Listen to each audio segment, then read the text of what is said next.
तो अल्लाह को पहले सबसे बड़ा मानो। जिन्होंने अल्लाह को सबसे बड़ा मानकर अपना कारोबार, अपना बिजनेस बंद कर दिया, वो मस्जिद की तरफ जाएं। मस्जिद की तरफ जाने वालों, अगर अल्लाह के लिए इबादत करने जा रहे हो तो ठीक, वरना मत जाओ। और अल्लाह के लिए इबादत करने जाने वालों, अगर यह इबादत जनाब मोहम्मद रसूलुल्लाह के तरीके पर करना है तो ठीक।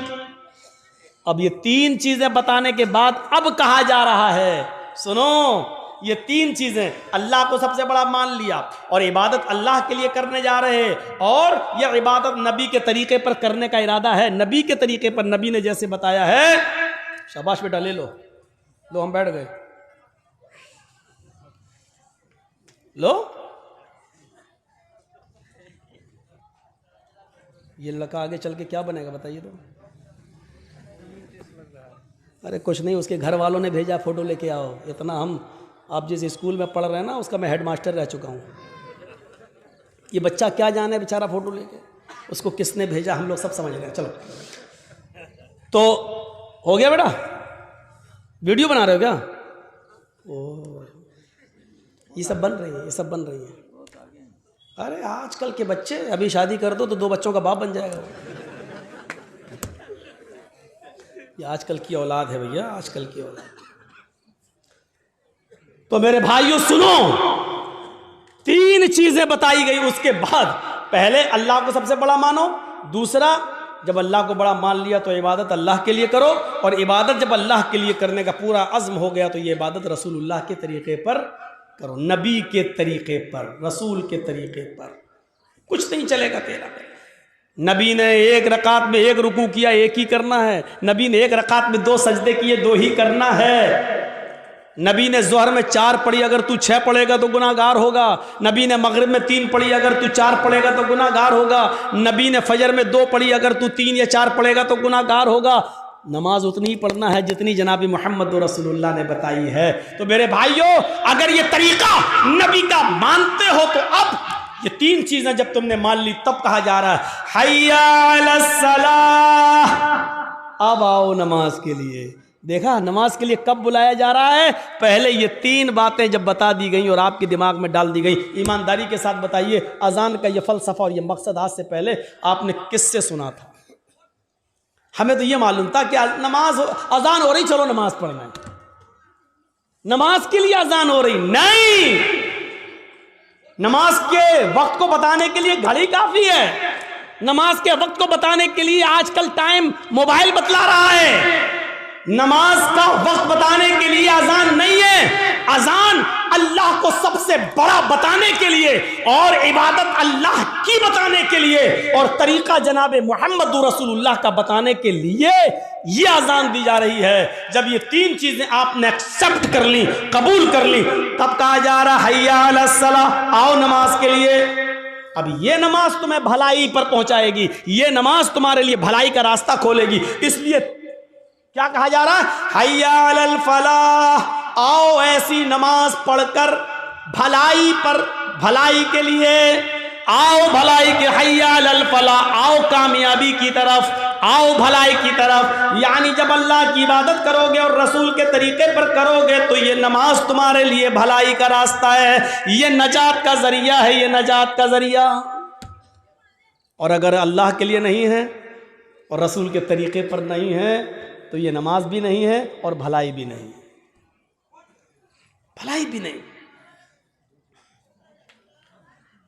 इसके बाद फिर लास्ट में फिर कहा जा रहा है, आए लोगों एक बार फिर सुन लो, अब तक अगर अपने घरों में बैठे हुए हो तो एक बार फिर सुन लो, अल्लाहु अकबर, अल्लाहु अकबर, अल्लाह सबसे बड़ा है, सबसे बड़ा है, ला इलाहा इल्लल्लाह, उसके अलावा कोई इबादत के लायक नहीं। आखिर में ये जुमला कहकर फिर दिमाग में भर दिया कि फिर सोच लो, अब भी घर में रहना है, अब भी दुकान पे बैठना है, अब भी बिजनेस करना है, अब भी सर्विस करना है, अब भी ऑफिस में रहना है। लास्ट में फिर सुन लो कि अल्लाह सबसे बड़ा है। अगर ऑफिस का मालिक निकाल देगा, निकाल दे, क्योंकि रोजी वो नहीं देता, रोजी देने वाला अल्लाह है। अच्छा ठीक है, ऑफिस में बैठे हो, उससे रोजी रोटी चल रही है, प्राइवेट जॉब है, अचानक आग लग गई, आपके दोनों हाथ जल गए, अब क्या करोगे बताइए आप? अब क्या करोगे? अचानक बिल्डिंग टूट गई, गिर गई, दीवार गिर गई, यहां फिसल गए, हमारे दोनों पैर टूट गए, अब क्या करोगे?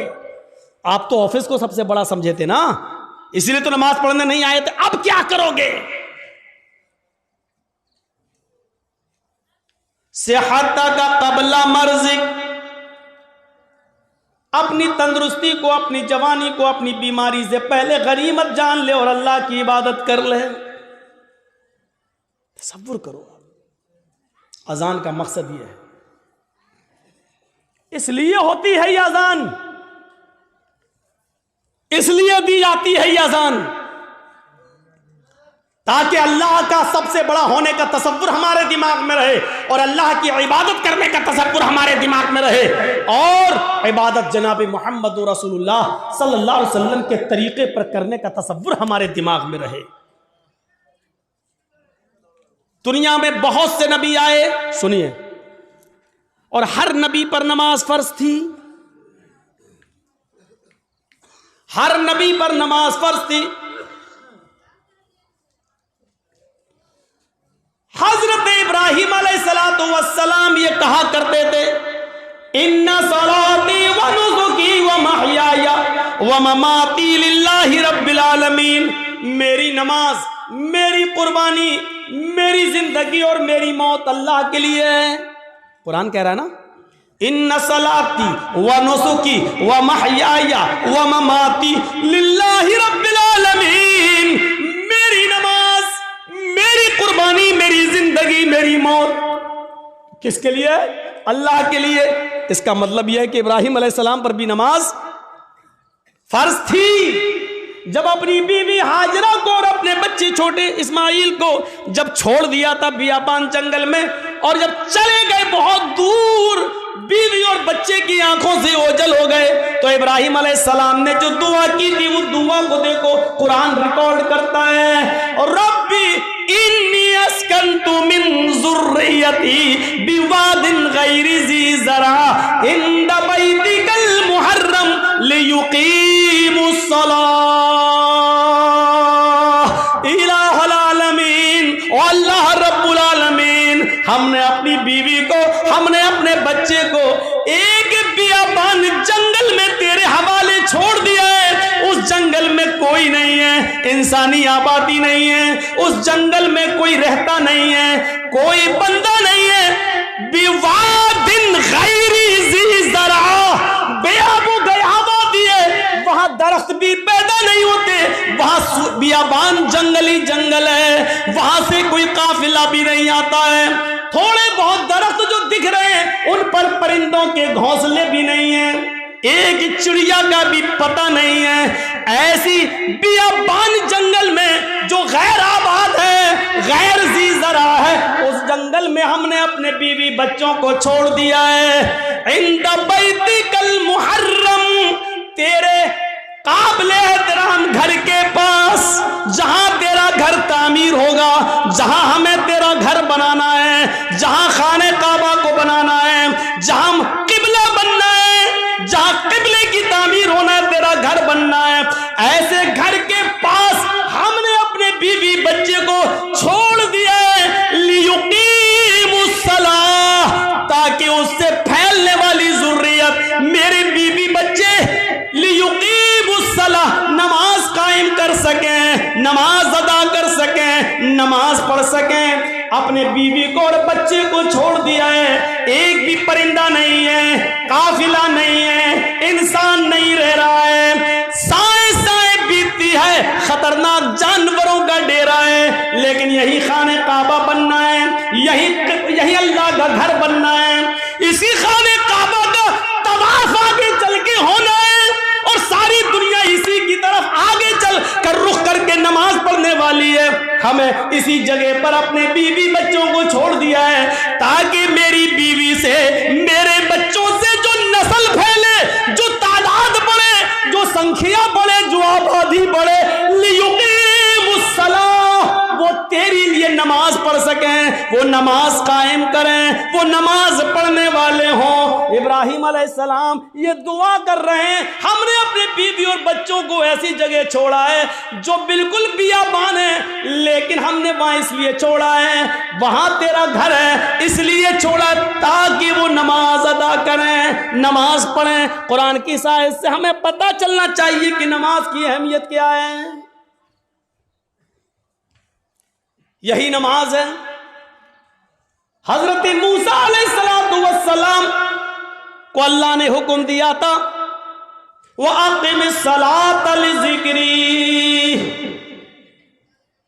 आए मूसा तुम मेरी याद के लिए, मुझे याद करने के लिए नमाज कायम करो।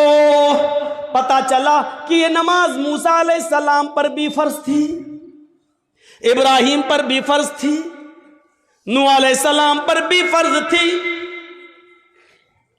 ये नमाज लुकमान अलैहिस्सलाम पर भी फर्ज थी, और लुकमान अलैहिस्सलाम तो अपने बेटे से कह रहे हैं, कुरान कहता है या बुनैया अक़िमिस सलाह, आए मेरे बेटे नमाज कायम कर। ये नमाज लुकमान और उसके बेटे पर भी फर्ज थी। रहा नबी अकरम का मसला, तो अल्लाह के नबी का मसला तो मैंने अभी बयान कर दिया। अम्मा आयशा कहती हैं अज़ान की आवाज सुनकर मुझे हटा देते, मुझसे दूर हो जाते, ऐसा लगता जैसे मुझे जानते ही नहीं है, ऐसा लगता जैसे मुझे पहचानते ही नहीं है, कभी हमें देखा ही नहीं है, ऐसा महसूस होता है जैसे ये हमें पहचान ही नहीं रहे हैं। ये नमाज का हाल जिसको आज हमने बहुत हल्के में ले लिया है, मर्जी आई पढ़ रहे हैं। अगर नमाज के बारे में सही जानकारी मिल जाए तो उससे आप अंदाजा लगा सकते हैं कि बेनमाजी की मुआशरे में क्या हैसियत है। बेनमाजी के घर खाना खाना जायज नहीं है, बेनमाजी की शादी में शिरकत करना जायज नहीं है।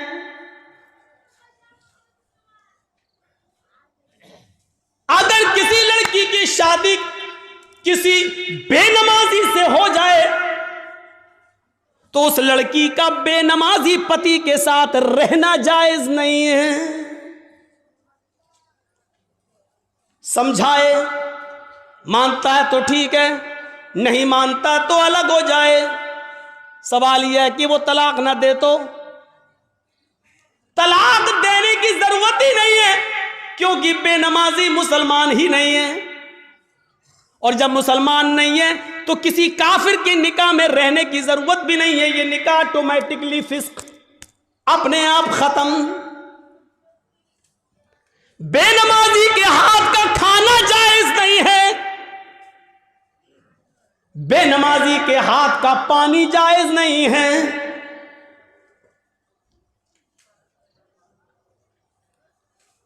बेनमाजी अगर मर जाए तो उसकी नमाज़े जनाजा पढ़ना जायज नहीं है। बेनमाजी अगर मर जाए तो उसको मुसलमानों के कब्रिस्तान में दफन करना जायज नहीं है। क्या क्या बताऊं।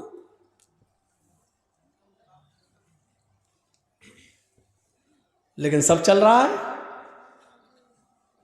कितना बड़ा दिल गुर्दा है आज, जिसकी हैसियत ये हो और शादी के मौके पर हम ये ना देखें। पूछते हैं लड़की पढ़ी लिखी है? हाँ। कितनी? कुरान पढ़ी है। कितना बड़ा कारनामा है, कुरान पढ़ी है। और कुरान खुलता कब है? रमजान में। फिर पूरे रमजान तक बंद रहता है। फिर जब रमजान का महीना आएगा तब वो कपड़े से खुलेगा, धूल उस वक्त धूल साफ होगी, अपने जहेज के बर्तन रोज धोएगी, अम्मा की और बाप की तरफ से मिले हुए बर्तन रोज धोएगी। लेकिन कुरान जिस जुज़दान में लिपटा हुआ है उसको महीनों हो जाते हैं, उसको साफ करने की नौबत नहीं। जिस तरीके से बेनमाजी औरत बेनमाजी आदमी के साथ नहीं रह सकती, उसी तरीके से नमाजी शौहर के साथ बेनमाजी औरत नहीं रह सकती।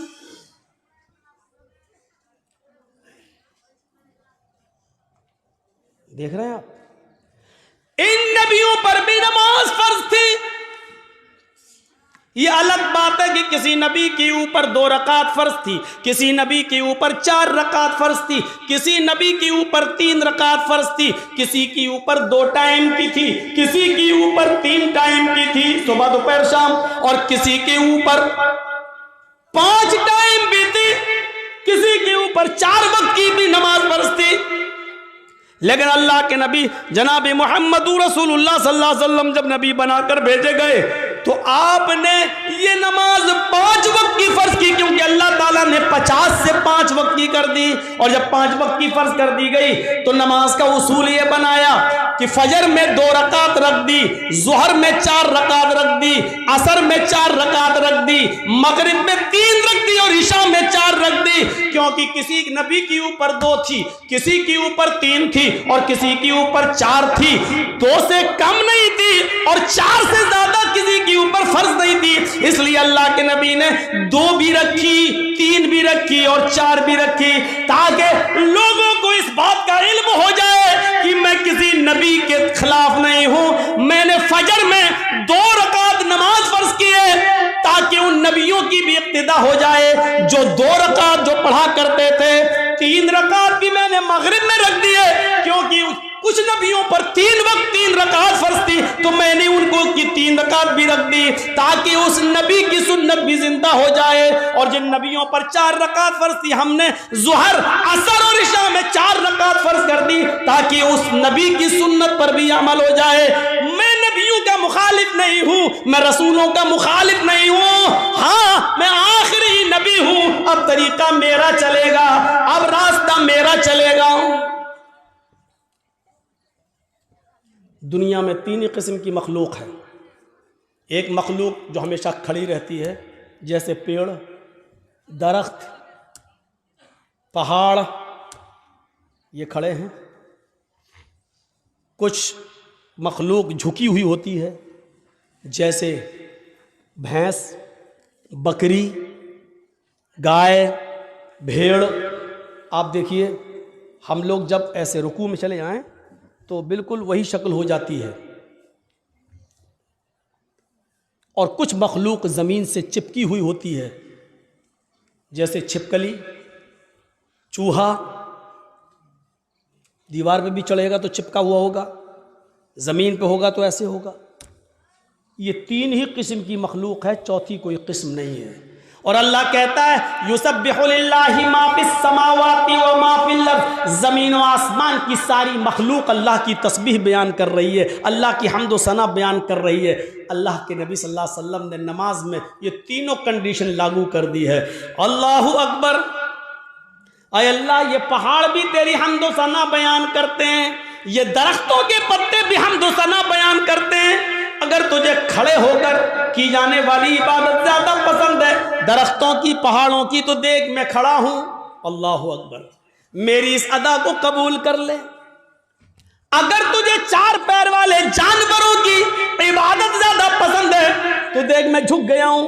अल्लाह अकबर, मैंने रुकू कर लिया है, देख मैंने भी उनकी तरह शक्ल बना ली है। अगर तुझे छिपकली, चूहे और जमीन पर रेंगने वाले कीड़े मकोड़े, सांप, बिच्छुओं की इबादत और उनकी तस्बीह पसंद है तो देख मैं सजदा कर रहा हूं। अल्लाहू अकबर, जमीन पर चिपक गए, सजदा कर लिया। अय अल्लाह, अगर तुझे ये हयात पसंद है तो मैं भी इस हयात को कर रहा हूं। तीनों चीजें नमाज के अंदर लागू कर दी हैं। पता नहीं अल्लाह को कौन सी अदा ज्यादा पसंद है। अल्लाह, तीनों अदाओं में से जो तुझे पसंद है वो कबूल कर ले। आइए एक और चीज बताता हूं आपको। अल्लाह के नबी सल्लल्लाहु अलैहि वसल्लम के पास चंद सहाबा आते हैं। हाँ सुनिए, जबरदस्त चीज। चंद सहाबा आते हैं और आकर कहते हैं, अय अल्लाह के नबी सल्लल्लाहु अलैहि वसल्लम, मैं जब मस्जिदों में नमाज पढ़ने जाता हूं तो ये काफिर कान लगा लगा कर सुनते हैं, दीवारों पर कान लगाकर सुनते हैं।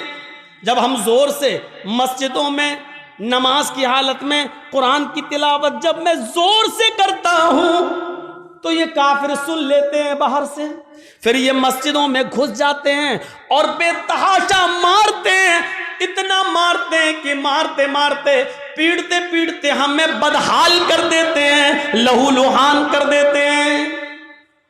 अल्लाह के नबी ने पूछा, अच्छा ये बताओ वो किस वक्त कान लगाकर सुनते हैं तुम्हारी दीवारों पर?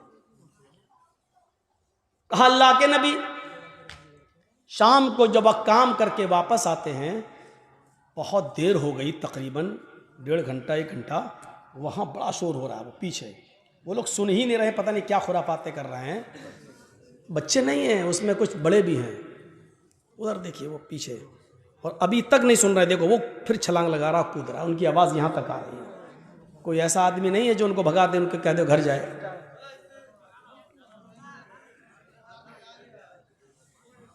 इतने शैतान बच्चे, इनके माँ बाप से पूछो, हमें हमारा दिल कहता है ये रात में पैदा हुए होंगे।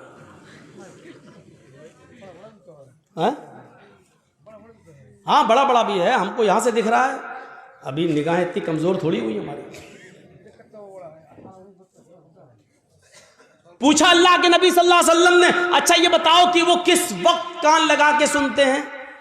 कहा अल्लाह के रसूल, वो जब शाम को काम करके वापस आते हैं,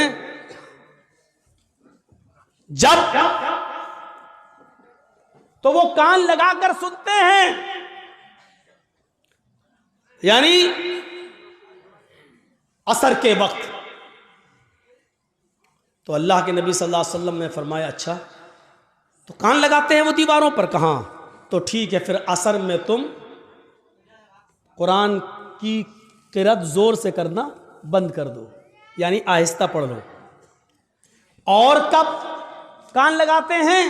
कहा अल्लाह के रसूल, कैलूला करते वक्त। हम लोग जब दोपहर में काम करके आते हैं, घर में खाना खा के थोड़ा सोते हैं, कैलूला यानी जोहर की नमाज के वक्त वो कान लगाकर सुनते हैं और हमको पकड़ के मारते हैं जब हम जोर से कुरान की तिलावत करते हैं तब। तो अल्लाह के नबी ने कहा जोहर में भी तुम कुरान को आहिस्ता पढ़ो। देखिए आपने ये नहीं कहा कि नमाज घर में पढ़ लो। मकामी आदमी हो, जो कहीं का रहने वाला हो, आप अपने गांव के रहने वाले हैं, तो आप अपने घर पे नमाज नहीं पढ़ेंगे। कोई मुसाफिर आदमी है, सफ़र से आया है, तो वो जहाँ ठहरा है, जहाँ रुका है, वो नमाज पढ़ सकता है अपने मकाम पर जहाँ वो ठहरा है, इसलिए कि उसको कसर में करना है, 2 रकात पढ़ना है। और मुसाफिर जोहर और असर एक साथ पढ़ सकता है, मगरिब और इशा एक साथ पढ़ सकता है, वो 2 नमाजें मिला सकता है, उसको गुंजाइश है, लेकिन मकामी आदमी को नहीं। अल्लाह के रसूल ने उनसे क्या कहा?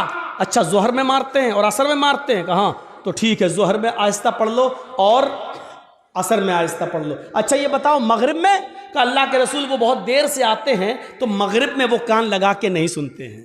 तो आपने फरमाया फिर मगरिब में कुरान की तिलावत जोर से करो। अच्छा इशा में? हाँ अल्लाह के नबी जब वो घर कारोबार करके खेती बाड़ी करके वापस आते हैं तो इशा में भी कान लगा के सुनते हैं। आपने हाँ, तो वो इशा में भी नहीं सुनते हैं क्योंकि थके हुए होते हैं, खाना खाया और सो गए। मगरिब के बाद आते हैं, सुनते नहीं हैं, इसलिए आपने कहा मगरिब में पढ़ो जोर से। इशा की नमाज आप इतनी देर से पढ़ते हैं कि उनको नींद आ जाती है, वो इशा में भी नहीं सुनते, आपने फरमाया तो इशा में भी पढ़ो। अच्छा फजर में? कहा अल्लाह के नबी फजर में तो वो खुद ही घोड़ा बेच के सोते रहते हैं। तो आपने कहा फिर फजर में भी जोर से तिलावत करो। पहले ये 5 वक्त जोर से तिलावत होती थी, 5 नमाजों में जोर से पढ़ा जाता था अल्हम्दुलिल्लाह रब्बिल आलमीन। जब सहाबा ने शिकायत की कि अल्लाह के रसूल ये हमें मारते हैं, कानों में दीवारों पे कान लगाते हैं, सुन लेते पढ़ रहे हैं तो मारते हैं, पीटते इतना मारते हैं कि लहू लुहान हो जाते हैं। तो आपने कहा कब मारते हैं? कहा जोहर में। आपने कहा जोहर में आहिस्ता पढ़ो। कब मारते हैं? कहा असर में। असर में भी आहिस्ता पढ़ो। मगरिब में? कहा नहीं जोर से पढ़ो। इशा में सो जाते हैं वो, जोर से पढ़ो। फजर में नहीं उठते हैं वो, जोर से पढ़ो। मेरे भाइयों ये सिलसिला चलता रहा, बहुत दिनों तक ये सिलसिला चलता रहा, और इतने दिनों तक ये सिलसिला चला कि मक्का फतह हो गया। जब मक्का में कामयाबी मिल गई और नबी की हुकूमत आ गई, तब सहाबा किराम ने फिर अर्ज किया। अब जो चीज बताना चाहता हूं वो सुनिए। अब सहाबा ने अर्ज किया, आए अल्लाह के नबी जब हमारे हालात खराब थे, जब ये हमें मारते थे, पीटते थे, जिसकी वजह से आपने आहिस्ता पढ़ने का हुक्म दे दिया था जोहर में और असर में। अब तो ये मारते नहीं हैं, अब तो हुकूमत हमारे हाथ में आ गई, अब तो मक्का और मदीना की बागडोर हमारे हाथ में है। तो आए अल्लाह के नबी, हमें पहली वाली इजाजत दे दीजिए, अब हम फिर से 5 वक्त की नमाजों में जोर से तिलावत करें। भाई हालात अब खत्म हो गए, पहले हालात बुरे थे इसलिए आपने आहिस्ता पढ़ने को कह दिया, अब तो हमारे फेवर में है हालात, अब तो हमारे हक में है हालात, तो अब क्यों हम आहिस्ता पढ़ें, अब हम जोर से पढ़ेंगे। आपने कहा नहीं, बिल्कुल